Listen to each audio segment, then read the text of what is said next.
नमस्कार दर्शक बंधु मु आपणमानଙ୍କର प्रिय डाकसेवक दिव्य सारा ओडिशार सुभद्रा माँ माउसी मानक पई एक बड़ अपडेट नहीं आसीची। तो आपण माने जानिथिबे जे सुभद्रा योजनार प्रथम किस्ती टंकाटी आपण माने सेप्टेम्बर 17 रे पाइचंती। तो बहुत जण ए सेप्टेम्बर 17 रे प्रथम किस्ती टंकाटी पाई नाहंती। तो जो माने पाई नाहंती ए भिडियोटी आपण मानक पई हेल्पफुल रहिबे जे कोन पई आपण सेप्टेम्बर 17 रे प्रथम किस्ती टंकाटी पाइले नाही। एमिति कि गुटिए घरु दुई तीन जण एका सांगरे पकेइथिले मध्य केवल जनकर मिलिछि, अन्य दुई जनकर मिली नाही मध्य। तो कोन पई एका सांगरे अप्लाई करिथिले मध्य आपण मानकर मिलिला नाही। तो किछि जनकर मध्य 1 टंका लेखाए आसीथिला एवं 4999 टंका मध्य आसी नाही। तो कोन थिला कारण तो कोउथि पई आपण मानकर टंकाटी आसिला नाही आज आपण मानको मु जणैबी। तो भिडियोटी को प्रथम रु शेष पर्यंत देखिए कारण भिडियोटी आपण मानको टिके लॉन्ग होई पारे किंतु आपण पई हेल्पफुल रहिबो। तो चैनल टी को प्रथम थर विजिट करथिले चैनल टी को सब्सक्राइब करिवे, नोटिफिकेशन टी को ऑन करी ऑल रे सेट कर देबे, जहा फल रे एमिति इन्फॉर्मेटिव वीडियो मो चैनल माध्यम रे पाई परिबे। तो मते सुनुथुबा सुभद्रा माँ एवं मोर भौणी माने, तो आपण माने जदि एप्लाई करि सारिचंती किंबा एप्लाई करि नाहंती, तो आपण माने जदि एप्लाई करि नाहंती ताहले आपण माने ए अक्टोबर 7 तारिख सुधा एप्लाई करि दियंतु। कारण सरकारଙ୍କର घोषणा अनुसार अक्टोबर 7 तारिख सुधा जो माने एप्लाई करिथिबे सेमानकु सुभद्रा योजनार ए बाकी किस्ती टंकाटी दिया जिवो। तो जमिति आपण माने जेतेबेले सुभद्रा योजनार प्रथम किस्ती टंकाटी सेप्टेम्बर 17 रे पाइले सरकारଙ୍କର गाइडलाइन थिला जे सेप्टेम्बर 15 सुधा जो माने एप्लाई करिथिबे से सेमानकु मिलिबो। तो वर्तमान अक्टोबर 9 रे आपण मानकर बाकी किस्ती टंकाटी मिलिया पई जाउची। तो आपण माने जो माने एप्लाई करि नाहंती तो सेमाने एई अक्टोबर 7 सुधा एप्लाई करि नियंतु। तो जो माने भी एप्लाई करि सारिचंती तो वर्तमान सेमानकु एमिति एको किछि काम करिया पई पड़िबो, नचेत आपनकु ए टंकाटी मिलिबो नाही। तो प्रथमे तो आपण माने निजर स्टाटस बा केवाईसी टी को चेक करिवे। तो केमिति चेक करिवे निज मोबाइल माध्यम रे आपण करि परिबे कि किबा एथि पई आपण मानकु जनसेवा केंद्र को जिवा पई पड़िबो कि। तो देखंतु एइटा आपण मानकर सुभद्रा योजनार ऑफिशियल वेबसाइट टी। तो आपण माने एठारे क्लिक करिवे। तो क्लिक कला परे आपण माने अधिकारी को लॉगिन रे क्लिक करिवे। तो क्लिक कला परे आपण मानकर एटी हेल्पलाइन लॉगिन गोटे आसीबो, तापरे ईमेल आईडी एवं पासवर्ड देई लॉगिन ऑप्शन को गले आपण माने केवाईसी टी देखि परिबे जे आपण मानकर पेंडिंग अछि कि आपण मानकर सक्सेस होईछि। तो तापरे आपण निजर रजिस्ट्रेशन नंबर टी देई आपण माने चेक करि परिबे जे आपनकर केवाईसी टी हेइछि नाही, स्टाटस टी कोनटी पेंडिंग रहिला। तो आपण माने सब किछि चेक करि परिबे। तो सरकार केमिति लोकंकु भुआ बुलाउचंती ताहा टिके देखंतु। तो अधिकारी लॉगिन रे मु जेतेबेले गली तो सेतेबेले आपण मानकर ईमेल आईडी एवं पासवर्ड दवा पई एटी कहूछि हेल्पलाइन लॉगिन ने। तो एइटा केवल जनसेवा केंद्र अर्थात सीएससी अधिकारींकर लॉगिन करी आपण माने सेमाने केवल देखि परिबे जे आपण मानकर स्टाटस टी कोन होइछि। तो आपण माने निज मोबाइल रे एही स्टाटस टी आपण माने चेक करि परिबे नाही। एति पई आपण मानकर से रजिस्ट्रेशन फॉर्म टी नेई आपण माने निकटस्थ जनसेवा केंद्र को जिबे। तो आपण मानकर केवाईसी टी पेंडिंग होइछि कि नाही तो आपण माने प्रथमे चेक करिवे। तो आपण मानक पई सबुठार बड़ गुरुत्वपूर्ण कामटी होउछि जे आपण मानकर केवाईसी टी पेंडिंग अछि कि नाही आपण माने चेक करि नेबे। तो वर्तमान मु जनकर केवाईसी टी चेक करथिले आपण मानक मु जणाउछि। तो देखंतु एठारे सुभद्रा योजनार रजिस्ट्रेशन नंबर टी दिया जायछि। तापरे आपनकर रजिस्ट्रेशन नंबर देला परे आपण मानकर आधार कार्ड टी ऑटोमेटिक आपण मानकर शो करिवो। तापरे आपण मानकर देखंतु ई केवाईसी स्टेटस रे कंप्लीट लेखा आसुची, ई केवाईसी मोड फिंगरप्रिंट लेखा आसुची। तो आपण माने जानिथिबे ई केवाईसी मोड टी आपण मानकर फिंगरप्रिंट नचेत आइरिस माध्यम रे आखि माध्यम रे आपण मानकर दुई प्रकार रो ई केवाईसी करा जाउथला। नचेत आपण मानकर ओटीपी मध्य होई पारुची, मोबाइल को एसएमएस माध्यम रे मध्य होई पारुची। तो देखंतु e KYC status completed e KYC mode fingerprint ए सब सक्सेस थिला बेले अप्रूव स्टेटस रे आपण मानकर अंडर प्रोसेस आसुची। तो आपण मानको पई एटा गुटे बहुत बड़ गुरुत्वपूर्ण सूचना। तो जो मानकर भी अंडर प्रोसेस आसुची तो सेमानकर एई पैसा टी आपण मानको जो अक्टोबर 9 रे मिलिबा को जाउची। तो आपण मानकर अंडर प्रोसेस वर्तमान तार कामटी चालीची। तो आपण मानकर वेरीफाई हला परे एठी आपणकर कंप्लीटेड बा सक्सेसफुल आपण मानकर एठी लेखिबो। तो आपण माने केही भी धैर्य रहबे नाही। तो आपण मानको समस्त पैसा पाइबे। जो मानकर पेंडिंग थिबो वर्तमान जण जणकर पेंडिंग मध्ये एठी अंडर प्रोसेस जगह आपण मानकर पेंडिंग मध्ये देखौची। तो पेंडिंग देखौथिले आपण मानकर आस्ते आस्ते सब किछि वेरीफाई होबो। तो आपण माने केही भी व्यस्त हेबे नाही। तो सरकारଙ୍କର घोषणानामा अनुसार कोटिए रु अधिक लोक ए सुभद्रा योजनार लाभ पाइबे। तो आपण मानकु प्रथमे एई कामडे आपनकर ई केवाईसी टी वर्तमान जाई जांच करि नेबे जे आपण मानकर ई केवाईसी होइछि ना होइनी।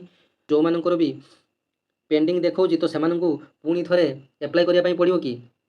देखो पेंडिंग थिले आपण मानकर वर्तमान सुधा सरकारଙ୍କର गाइडलाइन नाही जे पेंडिंग थिले द्वितीय थर आपण माने अप्लाई करि परिबे। तो सेमिति किछि नाही, पेंडिंग थिले आपण मानकर वेरीफाई होई तो ऑटोमेटिक आपण मानकर सक्सेसफुल हे जिवो। तो ଯାହାଙ୍କର ବି ପେଣ୍ଡିଂ ଥିବ ତ କେହି ବି ବ୍ୟସ୍ତ ହେବେ ନାହିଁ। ତ ବହୁତ ଜଣ ମହିଳା ଅଛନ୍ତି ଯେ ଡିବିଟି ଆକାଉଣ୍ଟ କ'ଣ ସେମାନେ ଜାଣିନାହାନ୍ତି ଯେ ସରକାରଙ୍କର ଗାଇଡ଼ଲାଇନ୍ ଅନୁସାରେ ଯେ ଆପଣମାନଙ୍କୁ ଏଇ ଡିବିଟି ମାଧ୍ୟମରେ ଏଇ ସୁଭଦ୍ରା ଯୋଜନାର କିସ୍ତିଟି ଆପଣମାନଙ୍କୁ ଦିଆଯିବାର ବ୍ୟବସ୍ଥା ଅଛି। ତ ଆପଣମାନେ ପ୍ରଥମେ ବୁଝନ୍ତୁ ଯେ ଏଇ ଡିବିଟି କ'ଣ, ଯେ ଡିବିଟି ହେଲା ଆପଣମାନଙ୍କର ଡାଇରେକ୍ଟ ବେନିଫିସିଆରୀ ଟ୍ରାନ୍ସଫର, ଅର୍ଥାତ୍ ଉପଭୋକ୍ତାଙ୍କୁ ସିଧାସଳଖ ତାଙ୍କ ବ୍ୟାଙ୍କ ଆକାଉଣ୍ଟକୁ ପଇସା ପଠାଇବା ସରକାରଙ୍କର କାମ। ଏଥିପାଇଁ କୌଣସି ମଧ୍ୟସ୍ଥି କିମ୍ବା ଦଲାଲିର ଭୂମିକା ନିଆଯିବ ନାହିଁ। ତ ଅର୍ଥାତ୍ ସରକାର ଆପଣଙ୍କର ଆଧାର କାର୍ଡ଼ଟିକୁ ପଇସାଟି ଦେବେ, ତ ଆପଣଙ୍କର ଆଧାର କାର୍ଡ଼ ସହିତ ଯେଉଁ ବ୍ୟାଙ୍କଟି ଲିଙ୍କ ଥିବ ତ ଆପଣ ସେଇ ବ୍ୟାଙ୍କରେ ପଇସାଟି ଜମା ଯାଇ ହୋଇଯିବ। ତ ଏବେ ଆପଣଙ୍କ ମନରେ ଗୋଟିଏ ଡାଉଟ୍ ଥିବ ଯେ ଆପଣଙ୍କର 2ଟି କିମ୍ବା 3ଟି ଆକାଉଣ୍ଟ ଥିବ, ତ କେଉଁ ଆକାଉଣ୍ଟକୁ ଆପଣମାନଙ୍କର ପଇସାଟି ଯିବ। ତ ଆପଣମାନେ ଜାଣି ରଖନ୍ତୁ ଯେ ଆପଣମାନଙ୍କର ଯେଉଁ ଆକାଉଣ୍ଟ ସହିତ ଡିବିଟି ମ୍ୟାପିଂ ହୋଇଥିବ, ଅର୍ଥାତ୍ ଡିବିଟିଟି ଅନ୍ ହୋଇଥିବ, ତ ସେଇ ଆକାଉଣ୍ଟକୁ ଆପଣମାନଙ୍କର ଏଇଠି ସୁଭଦ୍ରା ଯୋଜନାର ପ୍ରଥମ କିସ୍ତି ଟଙ୍କାଟି ଯିବ। ତ ଆପଣମାନଙ୍କର ଆକାଉଣ୍ଟରେ ଡିବିଟି ଅନ୍ ଅଛି କି ନା ନାହିଁ ଆପଣମାନେ କେମିତି ବର୍ତ୍ତମାନ ଜାଣିବେ? ତ ଆସନ୍ତୁ ମୁଁ ଆପଣମାନଙ୍କୁ ସରଳ ଉପାୟରେ କେମିତି ନିଜେ ଚେକ୍ କରିପାରିବେ ନିଜ ମୋବାଇଲ ସାହାଯ୍ୟରେ, ତ ଆପଣମାନଙ୍କୁ ମୁଁ ଆଜି ପ୍ରୋସେସଟି କହୁଛି। ପ୍ରଥମେ ଆପଣ ଗୁଗୁଲ କିମ୍ବା କ୍ରୋମରେ ମାଇ ଆଧାର ଲେଖି ଆପଣମାନେ ସର୍ଚ୍ଚ ଅପସନରେ କ୍ଲିକ୍ କରିଦେବେ। ତ କ୍ଲିକ୍ କଲା ପରେ ଏହାର ପ୍ରଥମ ଅଫିସିଆଲ ୱେବସାଇଟ୍ ଆପଣମାନେ ଦେଖିପାରୁଛନ୍ତି, ୟୁନିକ୍ ଆଧାର ଲେଖାଯାଇଛି ଯେଉଁଠି, ତ ଆପଣମାନେ କ୍ଲିକ୍ କରିବେ। ତ ଦେଖନ୍ତୁ ଆଧାରର ସାଇଟ୍ଟି ଆପଣମାନଙ୍କର ଓପନ୍ ହୋଇଗଲା। ତ ତଳକୁ ତଳ ଆପଣମାନେ ସ୍କ୍ରୋଲ୍ କରିବେ। ତ ସ୍କ୍ରୋଲ୍ କଲା ପରେ ଆପଣମାନଙ୍କର ଏଇଠି ଗୋଟେ ଆଧାର ସାର୍ଭିସ୍ ଆସିବ, ଏଇଠି ଦେଖିବେ ଆପଣମାନେ ସେଇ ଆଧାର ସର୍ଭିସରେ ଆପଣମାନେ କ୍ଲିକ୍ କରିବେ। ତାପରେ ଆପଣମାନେ ତଳକୁ ତଳ ସ୍କ୍ରୋଲ୍ କରିବେ। ତ ସ୍କ୍ରୋଲ୍ କଲା ପରେ ଆପଣମାନଙ୍କର ଏଇଠି ଗୋଟେ ବ୍ୟାଙ୍କ ସିଡ଼ିଂ ଷ୍ଟାଟସ୍ ଆସିଛି, ତ ଆପଣମାନେ ଏଇଠାରେ କ୍ଲିକ୍ କରିବେ। ତ ଆପଣମାନେ ଏଇ ଆଧାର ଲିଙ୍କିଂ ଷ୍ଟାଟସ୍ରେ ଆପଣମାନେ ମଧ୍ୟ କ୍ଲିକ୍ କରିପାରିବେ। ତ ବର୍ତ୍ତମାନ ବ୍ୟାଙ୍କ ସିଡ଼ିଂ ଷ୍ଟାଟସ୍ରେ ଆପଣମାନେ କ୍ଲିକ୍ କରିବେ। ତ କ୍ଲିକ୍ କଲା ପରେ ଆପଣମାନଙ୍କର ଏମିତି ଏକ ପେଜ୍ଟି ଓପନ୍ ହେବ। ତ ଏଠି ଆପଣମାନଙ୍କୁ ଲଗ୍ଇନ୍ କିଛି କରିବା ପାଇଁ ପଡ଼ିବ ନାହିଁ। ଆପଣମାନେ ତଳକୁ ତଳ ସ୍କ୍ରୋଲ୍ କରିବେ, ସ୍କ୍ରୋଲ୍ କରିବେ, ସ୍କ୍ରୋଲ୍ କରିବେ। ତ ଆପଣମାନଙ୍କର ଏଇଠି ଯେଉଁ ବ୍ୟାଙ୍କ ସିଡ଼ିଂ ଷ୍ଟାଟସ୍ ଆସିଲା, ତ ଏଇ ବ୍ୟାଙ୍କ ସିଡ଼ିଂ ଷ୍ଟାଟସ୍ରେ ଆପଣମାନେ କ୍ଲିକ୍ କରିବେ।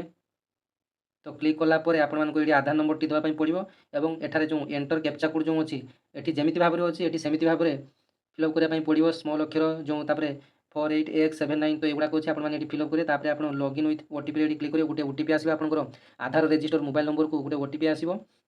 ତ ଲଗ୍ଇନ୍ କଲା ପରେ ଆପଣମାନଙ୍କର ଏଠି ବ୍ୟାଙ୍କ ସିଡ଼ିଂ ଷ୍ଟାଟସ୍ ଆପଣମାନଙ୍କର ଗୋଟେ ଆସି ଆପଣମାନେ ଦେଖିପାରୁଥିବେ। ତ ଏଇ ବ୍ୟାଙ୍କ ସିଡ଼ିଂ ଷ୍ଟାଟସ୍ରେ ଆପଣମାନେ କ୍ଲିକ୍ କରିବେ।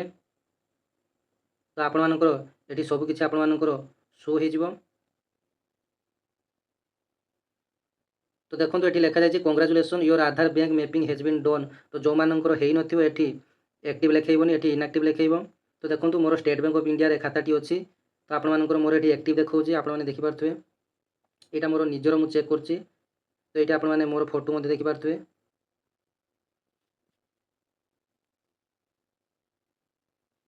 ତ ଦେଖନ୍ତୁ ଲାଷ୍ଟ ଆପଡେଟ୍ ଡେଟ୍ ମୋର ରହିଛି 9/10/17 ଅର୍ଥାତ୍ 17 ମସିହାରେ ମୋର KYCଟି ଅପଡେଟ୍ ହେଇଛି। ତ ଯେହେତୁ ମୋର ଏଥିରେ ଟ୍ରାଞ୍ଜାକ୍ସନ୍ ଚାଲିଛି ତେଣୁ ମୋର ଏଇଟା ଆକ୍ଟିଭ୍ ଅଛି। ତ ଯେଉଁମାନଙ୍କର ଆକାଉଣ୍ଟ ଅଛି କିନ୍ତୁ ଟ୍ରାଞ୍ଜାକ୍ସନ୍ ନାହିଁ, ତ 2 ବର୍ଷ 3 ବର୍ଷ ଧରି ଆପଣମାନେ ଯଦି ଟ୍ରାଞ୍ଜାକ୍ସନ୍ କରିନାହାନ୍ତି, ଯଦି ବି ସେଇ ଆକାଉଣ୍ଟ ଆପଣମାନେ ଦେଇଛନ୍ତି ସୁଭଦ୍ରା ଯୋଜନା ଆପ୍ଲାଏ ବେଳେ, ତ ଆପଣମାନେ ବର୍ତ୍ତମାନ ସେଇ ଆକାଉଣ୍ଟଟିକୁ KYC କରିନିଅନ୍ତୁ, ଓପନ୍ କରିନିଅନ୍ତୁ, ଆଧାର ସହିତ ଲିଙ୍କ୍ କରିନିଅନ୍ତୁ। ତ ଯେଉଁମାନଙ୍କର ଏଠାରେ ଆକ୍ଟିଭ୍ ଦେଖାଉନାହିଁ ସେମାନେ ବ୍ୟାଙ୍କକୁ ଯିବା ପାଇଁ ପଡ଼ିବ।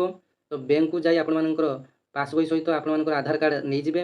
ତ ଆପଣମାନେ ବ୍ୟାଙ୍କରୁ ଏକ ଡିବିଟି ମ୍ୟାପିଂ ଫର୍ମାଟ୍ର ଫର୍ମ ଗୋଟେ ସେମାନେ ଦେବେ, ଆପଣମାନେ ଫିଲ୍ଅପ୍ କରି এই ডিবিটি ম্যাপিংটি କରିପାରିବେ। ତ ଏହି ସମସ୍ତ କାମ ଆପଣମାନଙ୍କୁ 7 ତାରିଖ ସୁଦ୍ଧା ସରିବା ପାଇଁ ପଡ଼ିବ, କାରଣ 9 ତାରିଖରେ ଆପଣମାନେ ପଇସା ପାଇବା ପାଇଁ ଯାଉଛନ୍ତି। ତ 7 ତାରିଖ ସୁଦ୍ଧା ଆପଣମାନଙ୍କୁ ଏହିସବୁ କାମ ସରିବା ପାଇଁ ପଡ଼ିବ।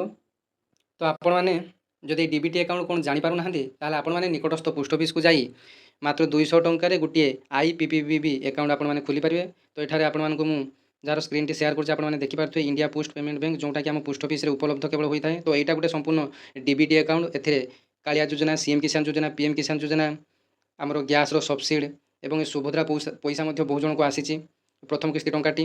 ତ ଆପଣମାନେ ଏହି ଆକାଉଣ୍ଟ ଖୋଲି ମଧ୍ୟ ଆପଣମାନେ ସୁଭଦ୍ରା ଯୋଜନାର ପ୍ରଥମ କିସ୍ତି ଟଙ୍କାଟି ପାଇପାରିବେ। ଯଦି ଆପଣମାନେ ଡିବିଟି ଆକାଉଣ୍ଟ କ'ଣ ଜାଣିପାରୁନାହାନ୍ତି ତାହେଲେ ଆପଣମାନେ ଏହି ଆକାଉଣ୍ଟକୁ ଖୋଲନ୍ତୁ। ତ ମୋର ସଜେସନ୍ ରହିବ ଆପଣମାନେ ସମସ୍ତେ ଏହି ଆକାଉଣ୍ଟଟି ଖୋଲନ୍ତୁ ଏବଂ ଆପଣମାନେ ସମସ୍ତେ ପଇସା ଉଠାଇବା ପାଇଁ ବ୍ୟାଙ୍କ ଯାଉଛନ୍ତି, ଆପଣ ବ୍ୟାଙ୍କ ଯିବା ପାଇଁ ପଡ଼ିବ ନାହିଁ। ଆପଣ ନିଜ ପୋଷ୍ଟ ଅଫିସରୁ ମଧ୍ୟ ସୁଭଦ୍ରା ଯୋଜନାର ପଇସାଟି ଉଠାଇ ପାରିବେ। ତ ଭିଡ଼ିଓଟି ଯଦି ଭଲ ଲାଗିବ ସମସ୍ତଙ୍କୁ ଟିକେ ସେୟାର କରିଦେବେ, କାରଣ ଆପଣମାନେ ସମସ୍ତେ ଭାବୁଛନ୍ତି ଯେ ସୁଭଦ୍ରା ଯୋଜନାଟି କେବଳ ବ୍ୟାଙ୍କରୁ ହିଁ ଉଠାଇ ହେବ। ଆପଣମାନେ ନିକଟସ୍ଥ ପୋଷ୍ଟ ଅଫିସରୁ ମଧ୍ୟ ଉଠାଇ ପାରିବେ ଏବଂ ପୋଷ୍ଟ ଅଫିସର ଖାତାକୁ ମଧ୍ୟ ସୁଭଦ୍ରା ଯୋଜନାର ପଇସାଟି ଆସୁଛି। ତ ଆପଣମାନେ ସମସ୍ତଙ୍କୁ ସେୟାର କରିଦେବେ ଏବଂ ନିକଟସ୍ଥ ଯେତେ ବି ସୁଭଦ୍ରା ମା ଭଉଣୀମାନେ ଅଛନ୍ତି ସମସ୍ତଙ୍କୁ କହିବେ ଯାଇ ପୋଷ୍ଟ ଅଫିସରେ ଏ ଆକାଉଣ୍ଟଟି ଖୋଲିବା ପାଇଁ। ଏବଂ ଯେଉଁମାନେ ମୋବାଇଲ ନମ୍ବର ସହିତ ଆଧାର ନମ୍ବର ଲିଙ୍କ୍ କରିନାହାନ୍ତି ତ ସେମାନେ এই ପୋଷ୍ଟ ଅଫିସରେ ମାତ୍ର 50 ଟଙ୍କା ଦେଇ ଆଧାର ସହିତ ମୋବାଇଲ ନମ୍ବର ମଧ୍ୟ ଲିଙ୍କ୍ କରିପାରିବେ।